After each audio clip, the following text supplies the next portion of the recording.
현대인들은 풍요한 것 같은데 왠지 영적으로 정신적으로 공허합니다. 그리고 불안을 느끼면서 무엇인가에 쫓기듯이 방황을 하고 있습니다. 이것은 사람들의 마음이 불안하고 또 안식이 없다고 하는 증거입니다. 성경은 근본적으로 인간이 하나님을 떠났기 때문이라고 말씀하셨습니다. 하나님을 떠난 인간은 마치 부모를 잃은 어린아이처럼 늘 삶이 만족이 없습니다. 그리고 늘 불안합니다. 여러분, 하나님을 떠난 가인의 고백을 보십시오. 가인은 누군가가 나를 죽일 것만 같다고 불안했답니다. 누가 그를 죽인다고 하지 않았어요. 그는 하나님을 떠난 그 이후의 삶은 보호가 없는 마음이었고 불안했습니다. 누군가가 자기를 죽일 것만 같다는 불안에 떨고 있었어요.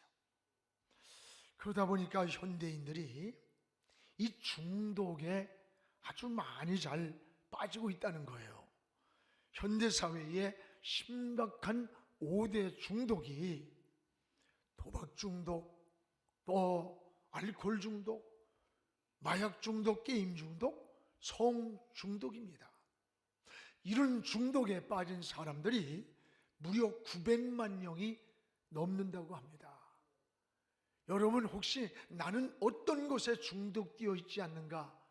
여러분을 한번 스스로 돌아보시기 바랍니다.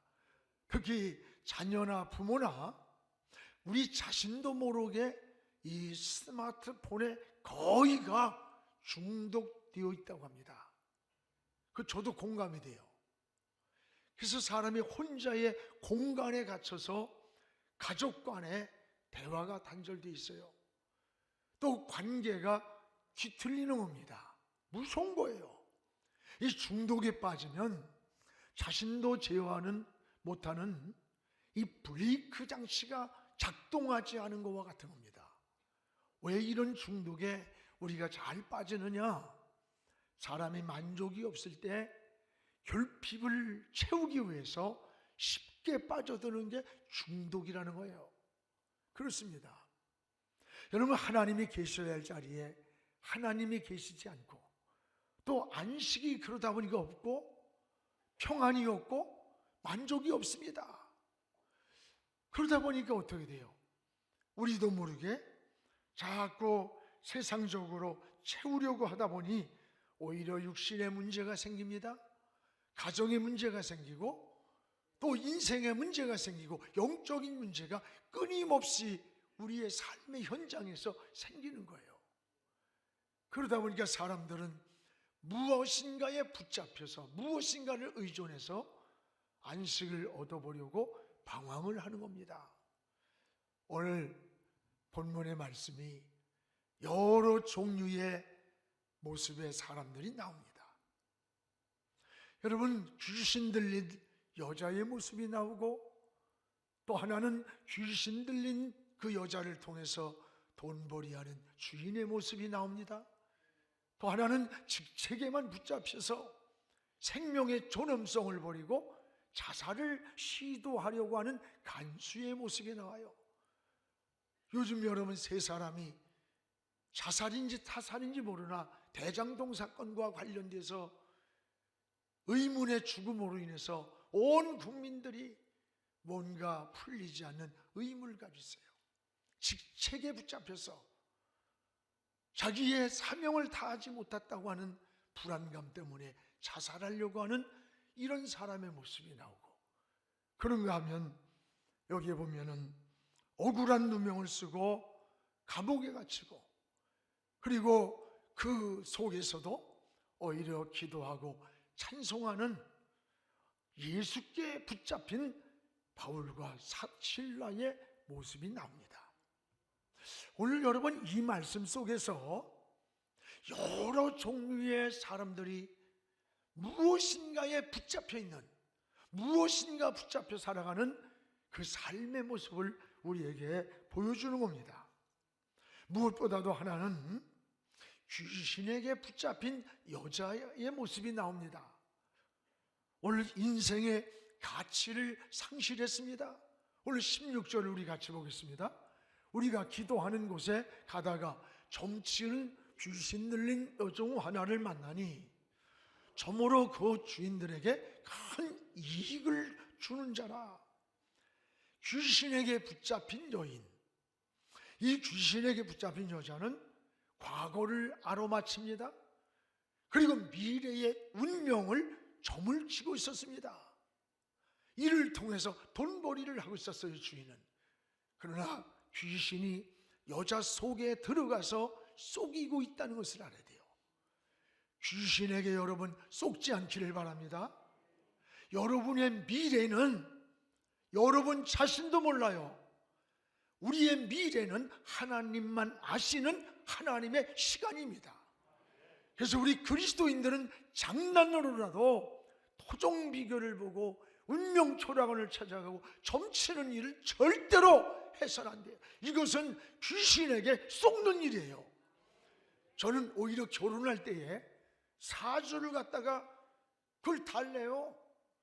안 줬어요. 나는 끝까지 달라는데 안 준다 그랬어요. 지금까지 잘 살고 있어요. 오늘 우리의 신앙도 다시 한번 돌아봐야 되는 거예요. 우리는 무엇에 붙잡혀 살아가고 있는가? 오늘 하나님께 붙잡혀 살아야 할 우리 인생이 귀신에게 붙잡힐 때 가치가 상실됩니다. 제멋대로 사는 것을 볼 수가 있어요. 오늘 제정신이 아니기 때문에 자신도 모르게 이것이 내 인생에 파멸되는 물인지 불인지를 모르고 분별하지 못하고 귀신이 이끄는 대로 들어가는 거예요. 여러분 누가복음 8장 27절에 보면 이 귀신에게 붙들린 자의 모습이 세 가지가 나와요. 하나는 오래 옷을 입지 않았다. 두 번째는 자기 집을 귀신이 들어가면서부터 떠나버렸어요. 세 번째는 무덤가에 거처를 정하고 사는 거야. 이 귀신이 들어가는 시간부터 옷을 벗어버렸다. 자기 관리를 상실한 거예요. 집을 떠났다는 이미 안식을 잃어버린 무질서한 인생의 삶이에요.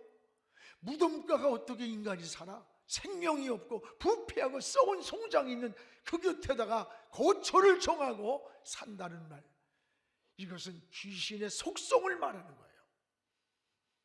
여러분 무덤가에 생명 없는 곳에서 어떻게 살 수가 있겠어요?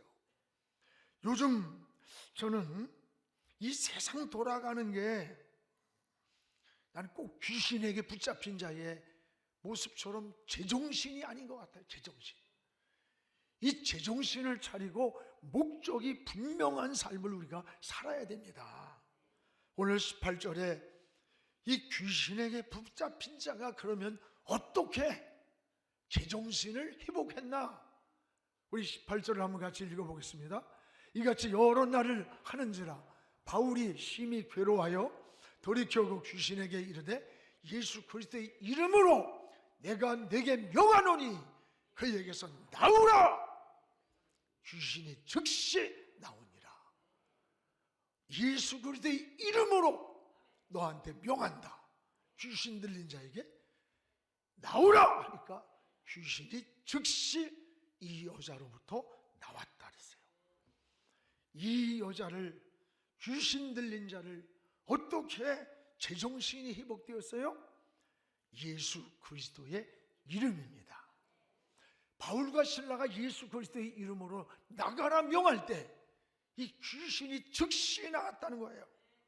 이 귀신 들린 여자가 제정신이 돌아온 거예요.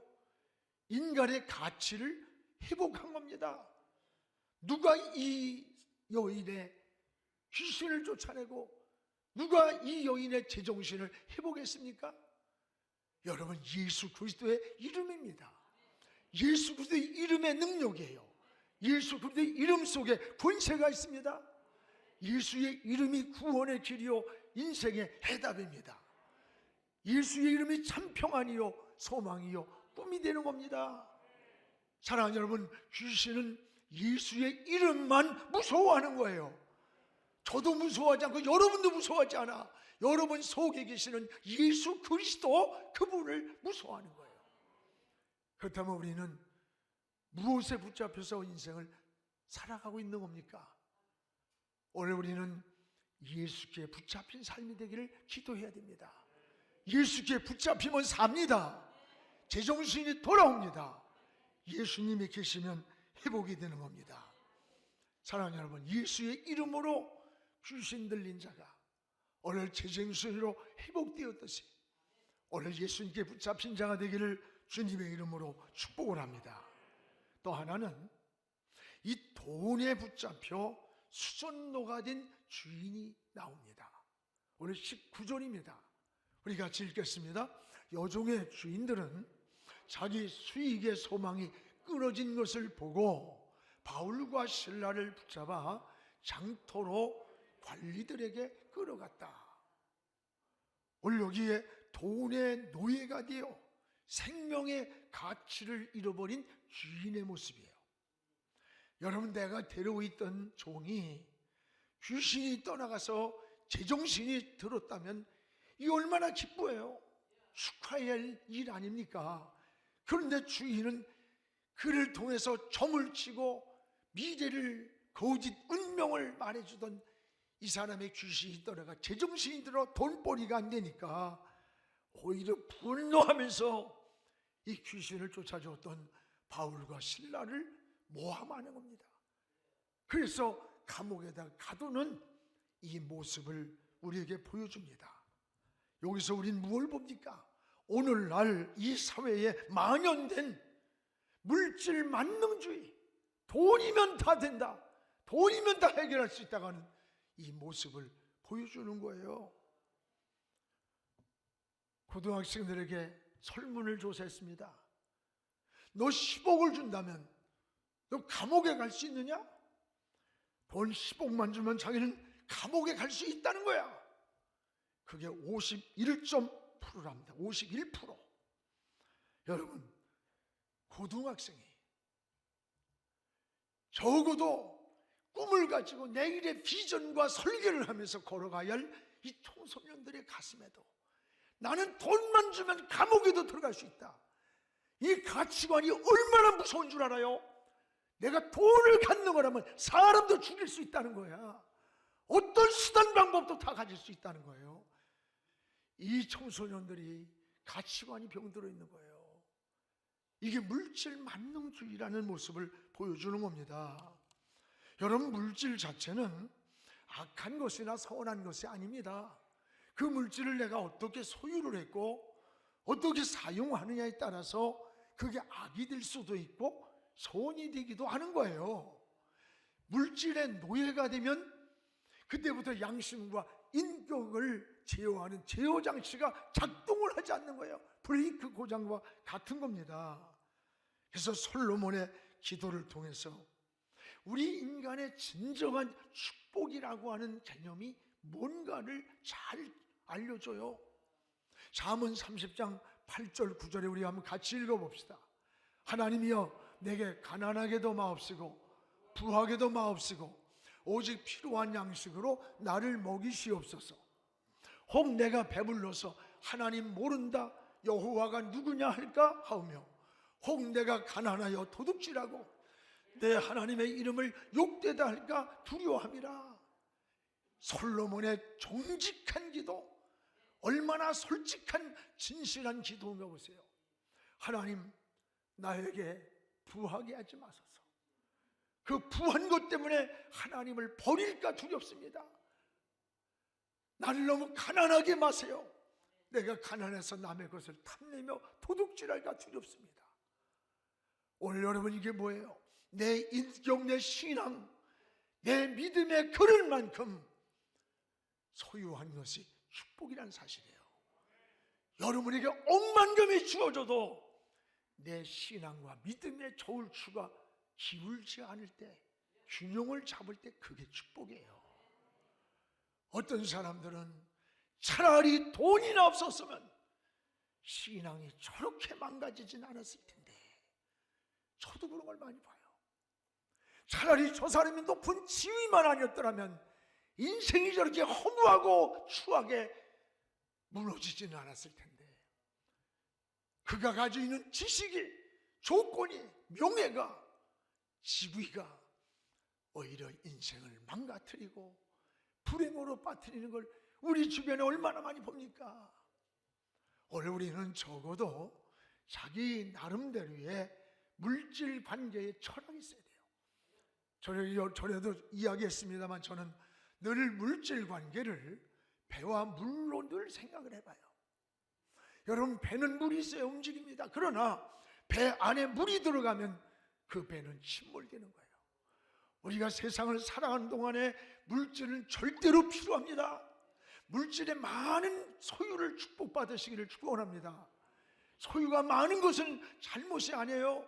그 소유가 양심과 인격과 신앙을 무너뜨릴 때, 지배할 때, 그 시간부터 내 인생을 침몰시키는 거예요. 인생을 침몰한 배처럼 파괴시키는 겁니다. 그게 일만하게 뿌리라는 얘기예요. 사랑하는 여러분, 내게 억만금이 주어져도, 내게 높은 지위가 내게 온다 할지라도, 내가 많은 지식을 가지고 내가 좋은 환경에 있을지라도 신앙과 인격이 기울지 않을 때 그 소유는 진정한 복인 거예요. 여러분, 이런 복을 누리기를 주의 이름으로 축원합니다. 오늘 돈에 붙잡혀서 어떤 거예요? 인간의 가치라고 하는 것을 이런 이 주인의 모습을 통해서 물질을 다스리는 거, 정복하는 거, 관리하는 거, 이게 청지기의 축복이라는 거예요. 그래서 성경은 뭐라 그랬어요? 세상을 다 지어놓으시고 하나님은 이 땅의 것이나 바다의 것이나 나르는 공중의 모든 것들을 너에게 준다. 넌 다스리고 정복하라는 거예요. 정복. 이게 복이에요. 그걸 다스리지 못하고 거기에 지배를 당할 때, 끌려다닐 때 양심을 잃어요. 인격을 잃어요. 하나님을 잃는 거예요. 그건 축복이 아니라 인생의 불행으로 가는 거예요. 오늘 사랑하는 여러분, 물질을 다스리고 정복하며 관리할 줄 아는 이 청지기의 지혜가 우리가 살아가는 동안에 끊임없이 선택의 기로에서 놓인다는 것을 깨닫기를 주의 이름으로 축원합니다. 그러면 예수께 붙잡힌 자들은 어떻게 사는 겁니까? 사는 방법이 뭐예요? 오늘 사는 방법이 다르다는 것을 알려줍니다. 25절에 보면 바울과 실라에게서 예수께 붙잡힌 자의 모습이 어떤 모습인가를 보여줍니다. 우리 25절을 한번 같이 읽겠습니다. 한밤중에 바울과 실라가 기도하고 하나님을 찬송하고 죄수들이 듣더라. 이 한밤중이 어떤 밤이에요? 귀신을 쫓아주고 오히려 억울함의 누명을 쓰고 감옥에 갇혀서 굶고 춥고 배고프고 지친 밤이에요. 그 한밤중이에요. 여러분, 여기에서 이들은 이런 환경에서 찬송이 나올 만한 환경이 아니에요. 기도가 나올 만한 환경이 아니에요. 그럼에도 불구하고 하나님께 무릎을 꿇고 그 한밤중 그 시간에 주의 이름을 부르러, 그리고 하나님을 향해 찬양을 했다는 거예요. 이것이 바로 예수께 붙잡힌 자, 성경께 붙잡힌 자, 하나님께 붙잡힌 자의 모습이라는 거예요. 하나님은 이것을 통해서 하나님의 역사를 이루었던 거예요. 사랑하는 성도 여러분, 여러분도 살다 보면 때로는 너무 지치고 힘들어요. 그래서 기도할 마음도 잃고 찬송이 나오지도 않는, 기분이 나올지 그런 모습에 빠질 때가 있잖아요. 오늘 이럴 때 사도 바울과 오늘 바울과 실라의 모습을 보면서 이런 환경에서도 억지로라도 주님의 이름을 부르시기 바랍니다. 억지로라도 찬송을 부를 수 있는 믿음의 사람이 되기를 주의 이름으로 축원합니다. 이런 환경에서 억지로라도 찬양할 수 있을 때, 기도할 수 있을 때 기적을 체험한 거예요. 옥문이 열리고 쇠사슬이 풀리고 옥토가 움직이는 역사가 일어난 거 아닙니까? 기도는 방법을 찾는 게 아닙니다. 기도는 저 살아계신 하나님을 바라보며 하나님을 찾는 게 이게 기도인 거예요. 여러분도 살다 보면 힘들 때 있잖아요. 삶이 지칠 때 있지요. 그러나 바울과 실라가 처한 환경이 기도나 찬송할 환경이 아니라고 했잖아요. 그럼에도 무릎을 꿇었고 그 밤 한밤중에 찬송하던 그때 일어난 기적을 오늘 세 가지로 보여주고 있어요. 하나는 기도하던 밤에 26절에 보니까 세 가지 역사가 일어나는 거예요. 우리 26절 한번 같이 읽어봅시다. 이에 갑자기 큰 지진이 나서 옥토가 움직이고, 두 번째 문이 곧 다 열리며, 세 번째 모든 사람의 매인 것이 벗어진지라. 세 가지입니다. 여러분도 지금 예배드릴 환경이 아니라고. 여러분 그런 낙심하고 내가 이런 환경에서 무슨 기도를 해? 무슨 예배야? 병들고 코로나 걸리고 넘어지고 쓰러지고 막혀있고 다 망쳐있는 이 현실에 이럴 수 있습니다. 그럼에도 불구하고 다시 무릎을 꿇으시기 바랍니다. 다시 주의 이름을 부르시기 바랍니다. 다시 찬송할 수 있기를 바랍니다. 여기에 우리가 알지 못하는 비밀이 있고 열쇠가 있고 하나님의 역사가 있는 거예요. 오늘 기도하던 밤에 일어난 세 가지. 하나는 옥토가 움직였어요. 기도하던 밤입니다. 호련히 큰 지진이 일어나더니 옥토가 움직일 수 없는 옥토가 움직였어요. 그렇습니다.